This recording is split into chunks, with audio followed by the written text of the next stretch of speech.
Ibn Ataillah al-Iskandari, la clé de la réalisation spirituelle et l'illumination des âmes. Chapitre 3.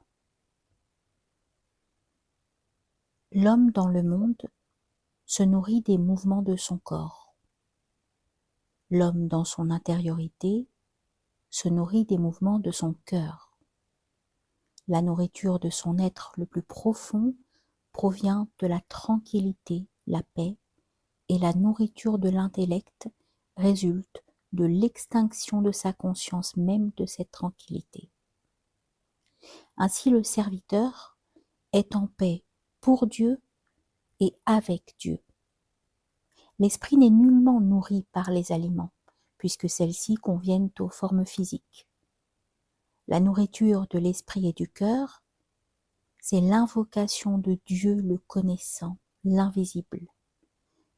Dieu le Très-Haut a dit « Et il guide vers lui celui qui se repent, ceux qui ont cru et dont les cœurs se tranquillisent à l'évocation d'Allah. » N'est-ce point par l'évocation d'Allah que se tranquillisent les cœurs? Lorsqu'on invoque convenablement Dieu le Très-Haut, tout ce qui est présent invoque aussi, car on invoque avec la langue, puis avec le cœur, puis par l'âme, puis par l'esprit, puis par l'intellect, puis par le soi le plus profond. L'invocation est faite de tout cela. Lorsqu'on invoque Dieu le Très-Haut avec la langue, toute chose inanimée participe à l'invocation de la langue. Puis lorsqu'on invoque avec le cœur, l'univers de Dieu et les mondes qui y sont contenus invoquent avec le fidèle. Lorsqu'on invoque avec l'âme, les cieux et tout ce qui est contenu invoquent en conséquence. Lorsqu'on invoque avec l'esprit, le piédestal de Dieu et tous ces mondes invoquent en même temps. Lorsqu'on invoque avec l'intellect, les porteurs du trône, les anges, les archanges et les esprits à proximité de Dieu, tout cela invoque Dieu. Enfin, lorsqu'on invoque avec le soi le plus profond, le trône et tous ces mondes invoquent aussi, et ce jusqu'à ce que l'invocation s'unisse à l'essence. Le souffle, nafas, est la substance subtile et sublime qui contient à la fois la force vitale, la perception sensorielle et le mouvement volontaire. Al-Hakim l'a nommé l'esprit animal. Il s'agit de l'intermédiaire entre le cœur-âme rationnel et le corps. Il est dit que l'âme représente dans le Saint-Coran l'olivier béni, étant ni d'Occident ni d'Orient.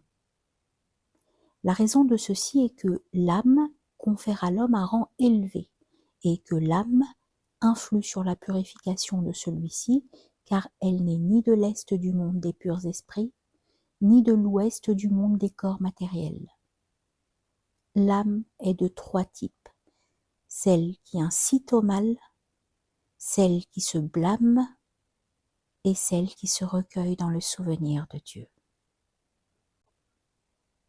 L'âme qui incite au mal, an-nafs al-amara bis-sou, est celle qui est assujettie à la nature physique de l'homme et qui oriente celui qui s'adonne au plaisir sensuel et à son appétit charnel. Elle attire le cœur vers sa région la plus obscure. C'est la demeure de l'iniquité et la source des œuvres blâmables, mauvaises et amorales. C'est l'âme de la masse. Elle est ténébreuse et pour elle l'invocation apparaît comme une lampe allumée dans une maison obscure.